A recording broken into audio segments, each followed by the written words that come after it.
Mas aproveitando o dia de hoje que houve esse problema todo na Síria, essa rebelião lá que houve, a tomada do governo, eu queria lembrar um fato interessante sobre o Irã.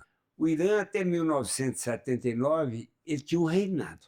Era o rei, era o Shah, Reza Pahlavi, que comandava o Irã, igual os Estados Unidos. Ele era aliado dos Estados Unidos, um país aberto, um país que tinha tudo do Ocidente, tinha no Irã, era um país super aberto no tempo do Shah. Mas em 1979 houve uma revolução fundamentalista dos islâmicos lá, e eles derrubaram o Shah e tomaram conta do país. E houve muita morte na época, todo mundo que apoiava o Shah foi morto, o Shah fugiu de lá, e então foi uma confusão danada, muito semelhante ao que houve ontem na Síria, embora eu acho que lá não vai haver essa mortandade, porque é irmão com irmão. Mas lá no Irã foi diferente. E o Irã passou a ser um país extremamente fechado, mas fechado mesmo. E um país que não aceita nada, a mulher não pode dirigir carro, e a mulher tem que usar isso. Então, a mulher então é super desvalorizada lá. E assim o Irã passou a ser a partir de 79. E eu era vice-presidente da Federação das Indústrias e teve uma missão brasileira que foi designada para ir ao Irã para fazer negócios comerciais com o Irã. E o presidente da Federação das Indústrias, do FIENG, que era o Stefan Salej, eu estava indo para Ouro Preto no dia, ele me telefonou e falou: Emir, nós fomos convidados para chefiar uma missão ao Irã, uma missão de Minas Gerais, vai do Brasil todo, mas Minas Gerais vai ser representado pela FIENG. E eu queria te convidar para você fazer parte dessa missão, que você tem a descendência árabe, e ele até se enganou, porque o Irã não tem nada de árabe. O Irã é persa, tem nada a ver, mas mistura, porque fala, é muçulmano, parece que é. E ele ligou isso e me convidou. E eu até na hora falei: "Ô Salésio, eu não quero ir não vou não estou podendo sair aqui de Belo Horizonte". A Maria Helena, como sempre, né, gosta de viajar, falou: "Não, Emir, vamos sim, vamos sim, vamos sim". E eu aceitei fazer parte dessa missão brasileira. E o Salésio falou comigo que o embaixador do Brasil no Irã iria na missão também, e que ele chefiaria a missão brasileira. Essa missão era da América do Sul. Não, da América do Sul não, da América. Só não estavam os Estados Unidos no negócio. Era a América Central e a América do Sul. E então eu aceitei, então fizeram aqueles negócios, me deram isso para eu levar, a FIENG é muito organizada, me instruíram o que eu ia fazer, o que tal, e eu fui na missão. Quando eu cheguei lá no aeroporto, eu procurei pelo embaixador, o embaixador não tinha ido. Eu liguei aqui para Belo Horizonte, conversei com o Stefan, falei: Stefan, o embaixador não veio. Não, não foi não, quem vai chefiar a missão brasileira é você. Coisa boa. Eu, o Emir Kadar, vai chefiar a missão brasileira no Irã. Tinha missão argentina, tinha missão do México, tinha missão de vários países. A brasileira que ia chefiar era o Emir. E assim nós fomos para o Irã. Agora que eu quero contar as curiosidades sobre a nossa viagem ao Irã. Nós fomos para a Europa, fomos para a Alemanha. Da Alemanha nós íamos pegar um voo para Teherã. E quando nós chegamos lá no aeroporto da Alemanha, estava tudo alegre, as aeromoças todas felizes, e uma meninada de tal, de short, aquelas moças que iam para o Irã. E nós achamos: eles falam muito do Irã, não tem nada disso, está todo mundo aqui embarcando, muito feliz e tudo. E o voo foi um voo de 6 ou 7 horas, não lembro quanto, e nós fomos. Quando chegou 1 hora antes de chegar no Irã, nós começamos a perceber as mudanças. Quais que eram as mudanças? As aeromoças já tiraram aquela roupinha bonitinha, já puseram véu, as aeromoças. As meninas que estavam no avião já começaram a vestir a roupa preta, e todas as mulheres do avião vestiam preto, inclusive a Maria Helena, que havia sido instruída para ir para o Irã, não podia pôr unha vermelha, não podia usar isso, não podia usar aquilo, não podia deixar o pé de fora, tinha que ser isso. E nós arrumamos com ela, não sei se foi emprestado, se ela comprou, uma capa preta com um véu preto, e quando Maria Helena desceu no Irã, ela já desceu com a roupa preta e com o rosto coberto, assim, de lado, só a cara aparecendo. E nós achamos aquilo muito engraçado. Quando nós descemos do avião, na sala de espera tinha uma pessoa nos esperando, que era da embaixada do Brasil lá.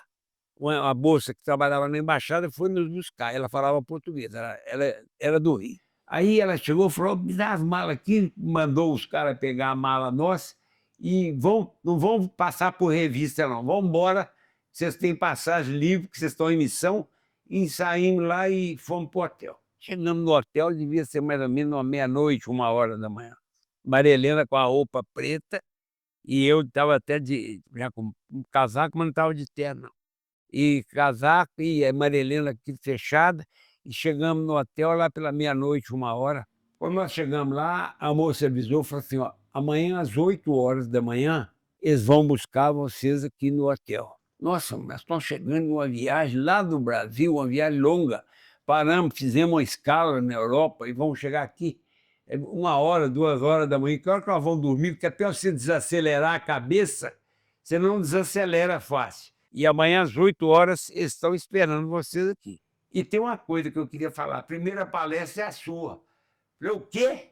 Primeira a falar vai ser o senhor. Falei: meu Deus do céu, coisa louca. Tá bom, tudo bem, eu sou bom para enfrentar desafio. Aí fomos deitar, descansar. 7, 6h da manhã levantei, tomei banho, fiz barba e coloquei terno. Eu ia lá, todo mundo de terno. Mas eles não usam gravata lá no Irã. Gozado, é paletó, camisa branca sem gravata. Mas eu fui de gravata. Mas é gozado, a vestimenta deles lá é diferente. Eles são formais, de paletó, mas sem gravata. E barba, todos de barba. Nossa. Aí, 8h da manhã, nós descendo do elevador. Primeiro susto que eu levei foi lá no meu andar, tinha 2 casais. E um casal iraniano e eu e Maria Helena. Quando abriu o elevador, o homem foi entrando e eu fiz assim para ele: ladies first. As mulheres primeiro. Ele olhou para mim com a cara ruim e eu mandei a Maria Helena passar na minha frente e falei: ladies first. Ele já não achou graça em mim.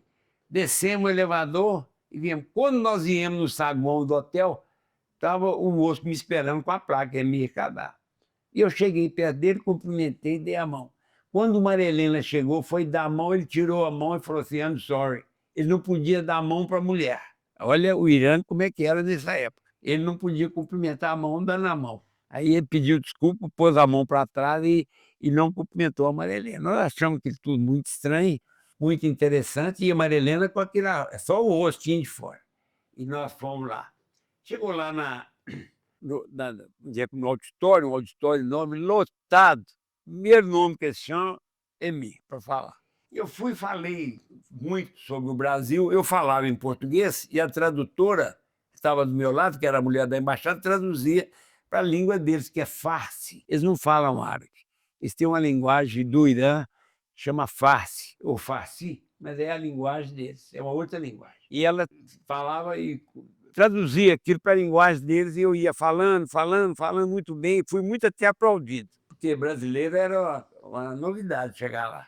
E acabou que aí ficamos muito felizes, eu fui bem no negócio, depois falou da Argentina, depois eu lembro do México ter falado também, e nós fomos apresentando as potencialidades do Brasil. E eu tinha ido muito bem instruído sobre todos os números que o Brasil tinha, sobre os potenciais, tudo, foi muito interessante. Mas a curiosidade que eu queria contar foi que nesta noite nós fomos chamados para um jantar. E o jantar era uma mesa comprida, e eu, a moça que era tradutora do meu lado, Maria Helena, e as pessoas para lá. E em frente a mim estava o chefe do comércio lá, que era um senhor que chamava Ahmadinejad. E depois foi ser o primeiro-ministro do Irã e o homem mais bravo que já teve no Irã até hoje, era esse Ahmadinejad. E eu fiquei conversando com ele estava em frente a mim, por coincidência, e eu fui conversando com ele, contando sobre o Brasil, e ele contando um pouco de coisa dele, foi muito interessante. Mas o que é mais gozado nessa história aí, é que o moço que estava do lado da Maria Helena falou em inglês com ela que queria comprar 20.000 toneladas de milho do Brasil. Como é que ele fazia para comprar? E a Maria Helena ficou apertada, ela não entendia nada, ela chegou para trás e falou assim: Emi, como tu perguntando aqui, o que que eu faço? Eu cheguei para frente e para conversar com o homem, eu pus a mão na perna da Maria Helena assim para falar, naturalmente assim, para poder conversar. A mulher que estava do meu lado falou: Emi, tira a mão, não pode. Olha só, não pode. É minha mulher, eu estava só passando para conversar. Aí eu falei com ele que no dia seguinte eu ia me informar o preço do milho. E ele perguntou para a Mariana se era CIF ou FOB. Ela falou: eu não sei. Perguntar meu marido. Ele é CIF ou FOB? É uma linguagem comercial, que CIF é quando você entrega no local a mercadoria. E FOB é no seu porto. O transporte fica por conta de quem comprar. E eu peguei e respondi para ele que nossa venda seria FOB, mas que eu ia ver o preço. Então foi coisa gozada. O que eu queria contar de curiosidade foi essa questão de eu não poder nem chegar para conversar, não podia. Muito rígido. O Irã é muito rígido. Aí no dia seguinte eu falei com a moça que eu queria comprar um tapete.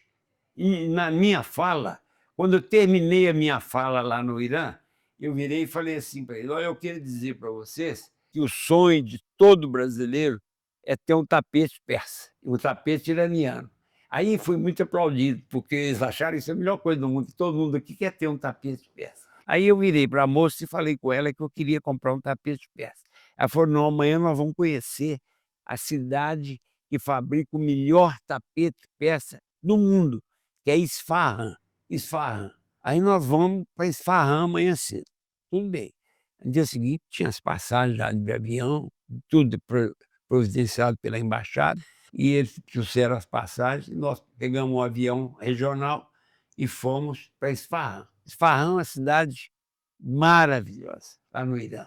É a cidade do tempo do Shah, né, uma coisa maravilhosa. Tem uma praça que diz que só perde no mundo para a Praça Vermelha de Moscou, em tamanho e beleza. É uma praça enorme, enorme, enorme, e cheia de lojas de comércio em volta, assim, você vai andando, é uma coisa maravilhosa. E nós ficamos em Isfahan esse dia, ficamos uma noite, um dia, e eu tive a oportunidade de conhecer Isfahan e gostei demais. E aí nós voltamos para Teherã, ficamos mais um dia e voltamos para o Brasil. Então eu queria dizer, essa minha passagem em Teherã, que foi uma coisa diferenciada, um momento que eu vivi totalmente diferenciado na minha vida, porque é uma cultura diferente, um povo diferente, um povo com uma cultura radical, um radicalismo incrível. Você vê a mulher não poder cumprimentar o homem dando a mão, vocês veem que é uma coisa doida. E eu fiz até uma brincadeira com a Maria Helena, porque lá em Teherã, o homem anda um passo na frente da mulher, não anda junto, anda um pouquinho na frente. E nós fomos numa cidade, isso é brincadeira minha com a Maria Helena, viu, gente? Vocês vão ver, meus netos vão ver isso aí, os filhos dos meus netos vão saber, a brincadeira. Nós fomos numa outra cidade que a mulher andava 5 passos na frente do homem. Aí eu falei: mas que gozado, lá em Teherã o homem anda na frente e aqui a mulher anda na frente. Aí o cara respondeu para mim: não, porque na guerra Irã-Iraque, o Iraque colocou muita mina aqui, então nós mandamos a mulher ir na frente. Se tiver mina, explode nela. É brincadeira isso, mas era uma brincadeira que todo mundo, quando eu cheguei aqui contando isso, eles achavam ótimo, porque o Irã é muito rígido, e eu acho que é até hoje, muito rígido. Mas pode ser que nesses 30 anos que isso aconteceu, tenha mudado, modificado, mas é um lugar de uma cultura religiosa incrível, incrível. É dominada pelos xiitas, é uma seita do islamismo, que eles acham que é muito brava, mas não é não.